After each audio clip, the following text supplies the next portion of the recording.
In this video, the increasingly irrelevant Conjob Reports has named the Ford Mustang Mach E the electric vehicle of the year for 2022, suggesting that it is the best electric vehicle on the market in the United States for consumers to purchase, the Mach E having bumped Tesla's Model 3 off the #1 spot. We're going to compare and contrast the Mustang Mach E in terms of specs, price, features, functionality and performance with the Tesla Model 3 and the Tesla Model Y, which is probably a more like-for-like comparison, and try to understand whether the consumer reports are reasonable, unbiased and fair, or perhaps a little bit diluted, biased, or maybe even, wait for it, corrupt. Now, I'm not making any accusations here. This video, of course, is just my opinion and I'm probably high, so do your own research. But we're also going to go down the rabbit hole and try to understand some of the partners, some of the donors, some of the people currently working at the company. Is it possible there may be a little bit of bias here? And the reason that I say this, the reason that I want to investigate, is because based on what I personally know, I would have a hard time arguing that the Mustang Mach E is a better product for most consumers than Tesla's Model 3, or more importantly, the more comparable Model Y. So let's try to find out what's going on here. Hey guys, thanks for watching. If you enjoy these videos, there's a bunch of ways you can support the channel, access exclusive content and perks, and get some free stocks and crypto. Check out the links in the pinned comment below. You can get 2 free stocks with WeBull, a free stock with Stake, free Bitcoin with Coinbase, and free Bitcoin with BlockFi, and the BlockFi Bitcoin Rewards credit card. You can also pick up some Tesla, Elon, and investment themed merch in the merch store. If you want to take it to the next level, join thousands of members on Patreon to gain exclusive access to over 100 Q&A videos, loads of exclusive content, exclusive access to my up-to-date 10-year Tesla stock price targets, and even access my Tesla valuation model at the investor support level and above. So check out the links in the pinned comment below, and thanks for your support. So here we are. Ford Mustang Mach E replaces Tesla Model 3 as Consumer Reports electric vehicle top pick. We explain how this new electric vehicle bumped the Model 3 from our annual top picks. Can't wait to read this. In its annual top picks, Conjob Reports highlights the standout cars, SUVs and trucks across 10 distinct categories. Tesla has dominated the electric vehicle category, with the Model 3 holding the top EV pick honor for the past 2 years. But now, the Ford Mustang Mach E has earned the accolade based on its overall score, which factors in road test score, predicted reliability, owner satisfaction, and safety. The Mach E crossover is wrapped in Mustang heritage. No, it's not. Let's be honest here, ladies and gentlemen. The Mach E is no Mustang. Yep, sure, they slapped the name Mustang on it, but it ain't a Mustang. And executed with the detail associated with a century-old automaker, we took instant notice, and so did Carbine. I'm not even going to bring up the Mustang Mach E sales figures. If anyone's curious, just Google it. I don't think that many car buyers have taken notice yet. As a result, the Mustang Mach E effectively bumped Tesla from the top 10 picks list this year. Make no mistake, the Model 3 is still a great choice, and Consumer Reports recommends it. It shines with the latest technology, true, a long range, true, an impressive charging network, true, and a driving experience closer to a high-performance sports car than a sedan, also true. But the Mustang Mach E is also very sporty. Now, if we want to fact-check this, I guess compared to a nice car, sure, but compared to the Model 3 or Y, it's not in the same league. I just want to make this clear. In terms of performance, Tesla Model 3 and Model Y win out. So this can't be one of the reasons that bumped the Model 3 or Y off the list. Plus, it's more practical and easier to live with. I'm sure Conjob Reports will elaborate in a moment about what practical and easier to live with mean, but at this point in time, I'm not quite sure what they're angling at here. The Ford is also quieter and rides better. Haven't been in one, so I can't confirm or deny. Both cars have large infotainment center screens, but the Mach E's is far easier to operate and doesn't require multiple steps to activate routine features, such as, you know what, I kind of feel like we're talking about an iPhone versus a BlackBerry, and like, the BlackBerry is much easier to use. It has an individual button for every letter of the alphabet for you to you know what I'm getting at here? Anyway, let's move on. Mach E is far easier to operate and doesn't require multiple steps to activate routine features, such as using the defroster or adjusting the mirrors, as with the Tesla. Also, the Mach E has an edge when it comes to reliability, according to first-year results in our annual auto survey of Conjob Reports members. Within the Tesla family, the Model Y is more similar to the Mach E than the Model 3, and it even outscores the Ford in our road tests. But Model Y's reliability has been much worse than average, which has kept it out of our top picks. Specifically, owners reported problems with the Model Y concerning paint, body integrity, body hardware, power equipment, and the climate control system. Before we get any further, I just want to point out Consumer Reports has 4 separate criteria for for how they rate different vehicles. They've admitted that Tesla's Model Y outperforms the Mach E on one of the 4 criteria straight off the bat, the road test. For those that don't know, customer satisfaction is another criteria. We know Tesla wipes the floor with every other company on that one, so that's a done deal. That's 2 out of 4 categories. There's also a safety category, and we know again, Tesla literally makes the safest vehicles ever tested. So we now know that Tesla beats the Mach E on 3 out of the 4 categories, and the final category, of course, reliability. We'll learn more about Consumer Reports' very interesting criteria for reliability in just a moment. Apparently the Model Y is too unreliable to recommend whatsoever. The Model 3's reliability, according to Consumer Reports, the Model 3 has had an average predicted reliability score. Reliability is a key factor in our overall score. We saw here that the Model Y is so unreliable because of issues with paint, body integrity, body hardware. They're talking about panel gaps, things like that as well, power equipment, and, wait for it, the climate control system. In other words, I'm just going to say it. Just imagine a boomer buys a Model Y or a Model 3 and they're not really familiar with how to use a touchscreen. And therefore, keeping in mind that Conjob Report's typical members are also boomers, if you do the math here, they're surveying boomers about how easy was it to use the climate control system, for example, in your Tesla Model 3 or Y. Next minute, oh, it was hard to figure out at first because I'm a boomer and I don't know how to use a touchscreen, but now I've gotten used to it, equals poor reliability score. And keep in mind, some of the other things that go into reliability scores, there's 17 different criteria. I can't find how each is weighted. They're not equally weighted though, some are emphasized more than others, but we have things like major engine problems, minor engine problems, major transmission problems, minor transmission problems, drive system problems, on and on and on and on and on. Since Conjob Reports don't actually publish their exact methodology and the weighting of everything, it's hard to know. Is chipped paint the same as a major engine problem? No idea. It certainly seems, however, the Consumer Reports lump together things like a catastrophic engine failure, your car leaking oil, a wheel falling off, and not knowing how to use the cooling and heating inside the car in the same kind of a ballpark in terms of reliability. This may be a little bit of a stretch, but I personally think it might be a little bit better to separate these things from that'll cause your car to crash, you kill people, die, blow up. That's probably its own category compared to things like, oh, there was a chip in my paint. Oh, there's a gap with my panel. Oh, I don't know how to use the infotainment. Oh, I didn't know how to open the trunk. Is it just me, or would that be a reasonable thing to do? I also think you should heavily weight things like engine issues, transmission issues, blah, blah, blah, blah, blah, and not so heavily weight things that, well, you know, aren't going to cost you your life, your well-being, or cause a huge pain in the fucking ass. Am I crazy, or does anyone else agree? Let me know in the comments below. And here's where things take a turn for the potentially corrupt. I did not suggest that Consumer Reports might be corrupt. I absolutely have no idea why you guys keep hearing me suggest that this company may be corrupt, because there's no chance that's possible.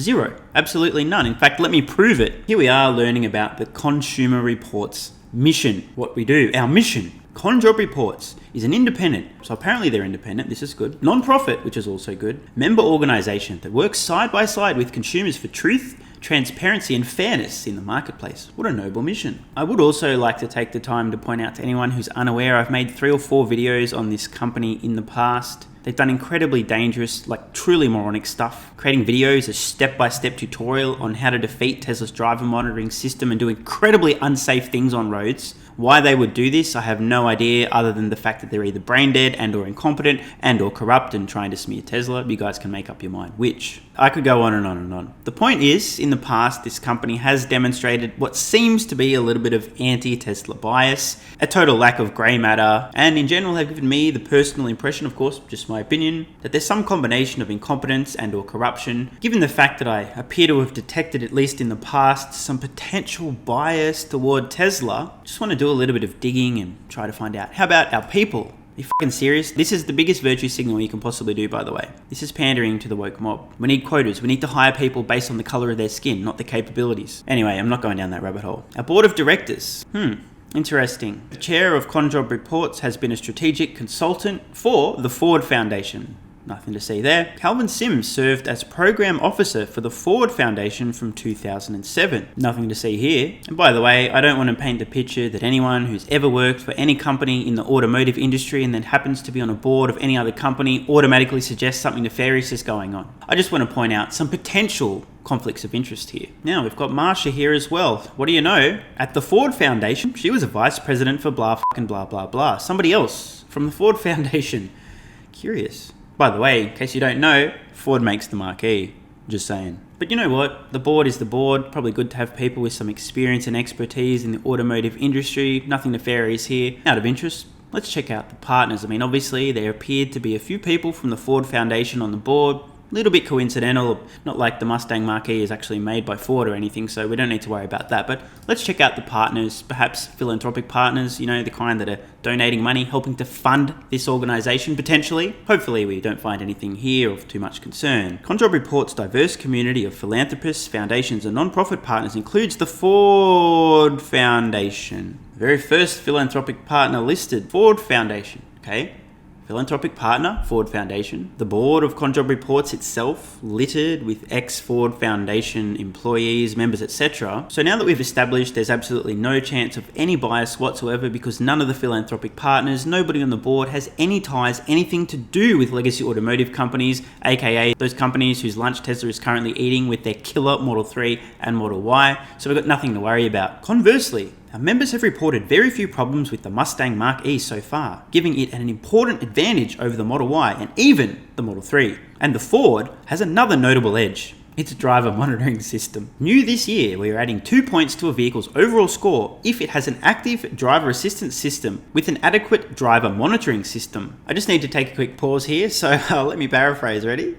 New this year, a new criteria that will allow us to give an extra 2 points to the Ford Mustang Mach E for its superior driver monitoring system, conveniently the very first year that the Ford Mustang Mach E is available at high production for consumers to purchase in the United States. By the way, don't look at who our philanthropic partners are, please. Thank you very much. Now, I'm certainly not suggesting that Consumer Reports invented a new category, new criteria this year specifically so they could award the Ford Mustang Mach E 2022 Electric Vehicle of the Year, because that would be pretty corrupt and, well, just plain not cool. But I did just want to make sure that everyone watching fully understands that this is a new criteria this year that didn't previously exist. But don't worry about that.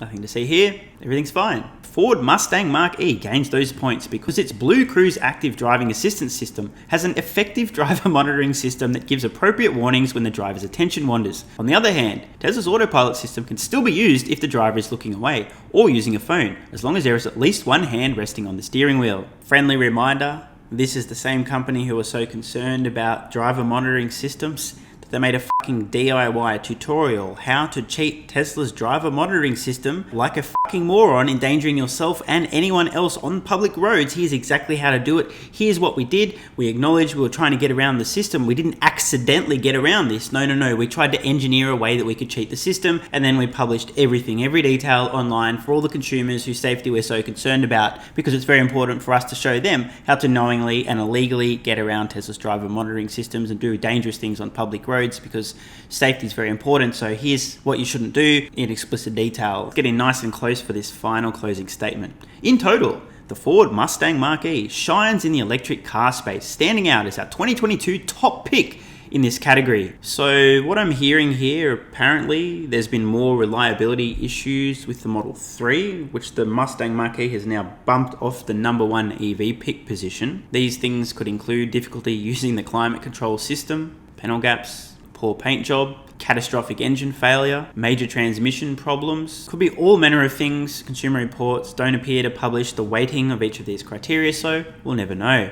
How convenient. But just to be clear, of the 4 criteria, the 4 main categories Consumer Reports judge their cars of the year, they admit the Model Y wins on the track test. That's 1. We know Tesla wins out on safety and customer satisfaction. That's 3 out of 4. And in that final category, reliability, amazingly, that's where Tesla loses out significantly to the Ford Mustang Mach E, which conveniently gets 2 bonus points this year for its incredible Blue Cruise, or whatever the fuck it was called, driver monitoring system. Could those 2 points have made all the difference? Well, I guess we'll never know. Just for the record, in terms of the actual specs of the vehicles, they're quite comparable in terms of price and range. The Tesla winning out, more range, but it's pretty close. Considerably faster acceleration, and we're not even talking about the performance model, keeping in mind that the price of the Model Y has increased steadily over the last year. So on the surface, they look fairly comparable, but when it comes to the features we can't see initially, we can't compare in a table, the infotainment, the over-the-air upgrades, you got dog mode, Sentry mode, karaoke, you got gaming, you got the theater, you can watch YouTube, YouTube, Netflix, Hulu, on and on and on. Tesla continues to make their vehicles considerably better, add new software, new features, new entertainment, gaming, infotainment, everything. And that's the stuff that consumers really rave about, never mind Tesla's supercharging network. Let's not even talk about autopilot, etc. But the real telling key here, the real metric, the thing that really matters, is what are consumers buying?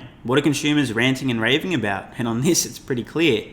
Consumers have made the choice, despite what con job reports would have you believe. It seems like people really like Tesla's Model 3 and even more, the Model Y. Now don't get me wrong here, the Mustang Mach E is a great first step for Ford, but as we've seen with Sandy Munro's teardowns, the engineering internally, it's pretty laughable. And of course, from an investment point of view, from a financial point of view, Tesla's making industry-leading profit margins in the automotive space. And it is extremely likely that Ford, at best, are breaking even on these vehicles, not making any money, but far more likely actually losing money on each vehicle sold. They're not at a high enough scale yet. They haven't had the same innovations in manufacturing to reduce costs either. These vehicles can become profitable over time. But as it stands today, if you actually ask consumers, what do you think about your vehicle? The difference in response you'll get from somebody who owns a Tesla Model 3 or Model Y versus a Ford Mach E is night and day. Again, I want to be very clear, I'm not making any accusations of corruption here within con job reports, although it does appear in the past they have a very negative bias toward Tesla. But I do just want to leave you with one final question. Given that the Model Y is currently taking the world by a storm and the Model 3 before it, given the fact that Tesla owners will scream from the rooftops, give their friends and families test drives, won't shut up about how much they love the products, why would it be that the consensus opinion among consumers is that Tesla makes the best products and the Model 3 and Y have no competition whatsoever, but that Consumer Reports would be of the opinion that the Mustang Mach E has dethroned the Model 3 and the Model Y wasn't even worth recommending as the best electric vehicle in any year?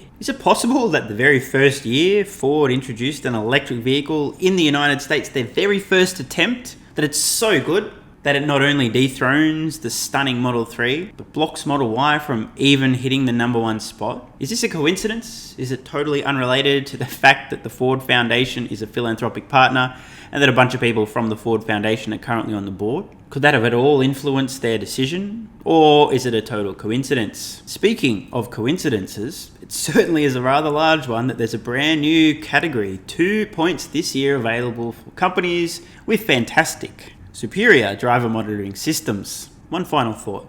I have a funny feeling, and that's all it is, I can't know for sure, but I have a funny feeling if you asked an average consumer out there in the marketplace, what's the best electric vehicle on the market today that you can buy? Assuming that they're a well-informed consumer, 90+% of the time you'll hear a Tesla, Model 3, Model Y, whatever, right? You're going to hear a Tesla. These are just the facts. This is the way the world is today. Yeah.